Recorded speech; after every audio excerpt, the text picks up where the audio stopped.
بسم اللہ الرحمن الرحیم۔ السلام علیکم ناظرین، اس امید کے ساتھ کہ آپ سب لوگ خیریت سے ہوں گے۔ عمران خان کے خلاف فوجداری کارروائی کا باضابطہ طور پر آغاز ہو چکا ہے۔ طاقتوروں نے اپنا شو لانچ کر دیا ہے اور نازی پنجاب اسمبلی تحلیل۔ عمران خان نے پرویز الہی کی تمام شرائط کو مان لیا ہے۔ ویڈیو کی تفصیل میں جانے سے پہلے آپ ہمارے چینل کو سبسکرائب کریں، ویڈیو کو لائک کریں اور کامنٹس باکس میں اپنی قیمتی رائے ضرور آگاہ کریں۔ ناظرین، اس وقت ملک میں جو سیاسی صورتحال چل رہی ہے، جس میں بڑا واضح ہو چکا ہے کہ اس وقت عمران خان 2/3 اکثریت سے نہیں اور نہ بلکہ 3/4 اکثریت سے وہ آگے آئیں گے، بلکہ وہ کلین سویپ کی طرف جا رہے ہیں۔ عمران خان کا توڑ کسی بھی چیز سے ممکن نہیں ہو سکا۔ عمران خان کا توڑ ہر قسم کے کرپشن سکینڈل سے نہیں ہو سکا۔ عمران خان کا توڑ پورے کے پورے الیکٹرانک میڈیا کو یوٹیلائز کر کے بھی نہیں ہو سکا۔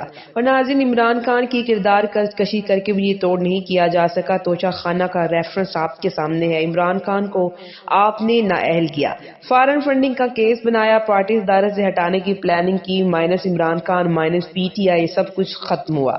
13 جماعتیں بھی عمران خان کو مل کر ناظرین راستے سے ہٹانے میں مکمل طور پر ناکام ہو چکی ہیں، اور یہ ایک حقیقت ہے جس کو امپورٹڈ سرکار ماننے کے لیے تیار نہیں۔ لیکن دوسری جانب کاف لیگ کو بھی اب یہ حقیقت جو ہے وہ بالکل واضح نظر آ رہی ہے۔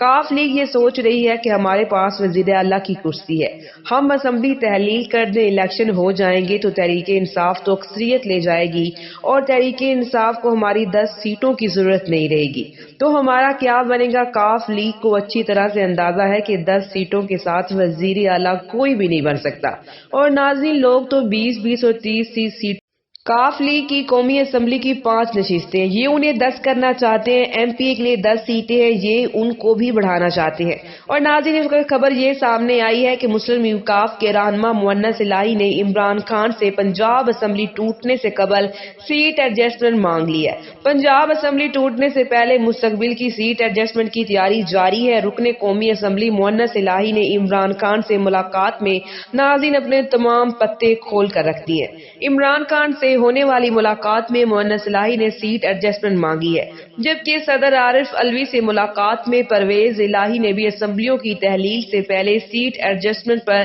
زور دیا تھا۔ اور ناظرین، دوسری جانب تحریک انصاف کے رہنما فواد چودھری نے اس بات کی تصدیق بھی کر دی ہے کہ کاف لیگ کو سیٹ ایڈجسٹمنٹ ان کی جو ہے وہ ضرور کریں گے۔ اور ناظرین، دوسری جانب عمران خان کے خلاف فوجداری کارروائی کا باضابطہ طور پر آغاز ہو چکا ہے، اور اسلام آباد عدالت نے توشہ خانہ ریفرنس کے معاملے پر الیکشن کمیشن کی سابق وزیر اعظم اور پی ٹی آئی کے چیئرمین عمران خان کے خلاف درخواست پر فیصلہ جاری کر دیا ہے۔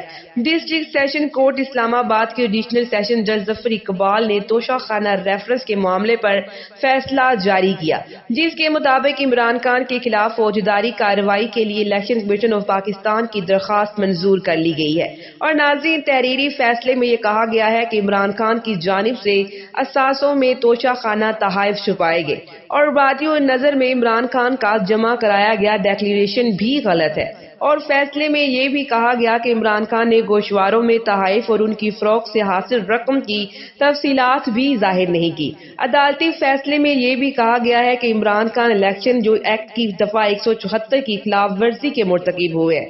اور ناظرین، سابق وزیر اعظم عمران خان کے خلاف شکایات کو باقاعدہ سماعت کے لیے منظور کر لیا گیا ہے، اور تحریری فیصلے میں کہا گیا ہے کہ عمران خان کو 9 جنوری کو ٹرائل کے لیے ذاتی حیثیت میں پیش ہونا پڑے گا۔ اور ناظرین، یہ فیصلہ محفوظ تھا، اور فوجداری کارروائی جو ہے، فوجداری مقدمہ جو ہے وہ election commission of Pakistan Imran Khan کے خلاف قائم کروانا چاہتا ہے۔ عمران خان کو دھمکی بھی دی گئی کہ اگر اسمبلیاں تحلیل کی تو آپ کو نااہل کروا دیا جائے گا، گرفتار بھی کیا جا سکتا ہے۔ اس سے پہلے اور بھی بہت سی دھمکیاں عمران خان کو دی گئی کہ اگر ہم اعظم سواتی کے ساتھ یہ سلوک کر سکتے ہیں تو عمران خان کے ساتھ بھی یہ سلوک کر سکتے ہیں۔ ناظرین، امپورٹر سرکار پہلے بھی عوامی رد عمل دیکھ چکی ہے جب بھی انہوں نے عمران خان کو گرفتار کرنے کی کوشش کی ہے، اور جب بھی انہوں نے عمران خان کو گرفتار کرنے کی کوشش کی، انہوں نے دیکھا کہ عوام عمران خان اور ان کے درمیان کھڑی ہے، اور ہر بار عوام نے عمران خان کو گرفتار کرنے کی کوشش کو ناکام بنایا ہے، کیونکہ عوام اچھی طرح سے جان چکی ہے کہ ان 8 مہینوں میں اس امپورٹر سرکار نے پاکستان کی معیشت کا بیڑا غرق کر دیا ہے، اور پاکستان اس وقت ڈیفالٹ ہونے کے نزدیک پہنچ چکا ہے، اور اللہ نہ کرے کہ پاکستان کی حالت بھی سری لنکا جیسی ہو۔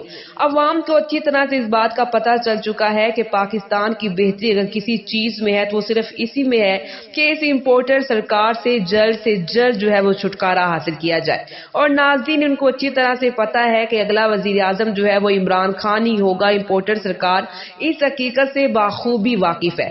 امپورٹر سرکار کو پتا ہے کہ وہ سیاسی طور پر عمران خان کا مقابلہ نہیں کر سکتے، اسی لیے ان 8 مہینوں میں امپورٹر سرکار نے بجائے اس کے کہ پاکستان کی معیشت پر اپنا سارا دھیان لگاتے اور پاکستان کی معیشت کو بہتر کرنے کے لیے اپنی بہتر سے بہتر پالیسی سامنے لے کر آتے، ان کا سارا دھیان صرف اور صرف عمران خان کو مائنس کرنے پر ہے اور عمران خان کو سیاست سے آؤٹ کرنے پر ہے۔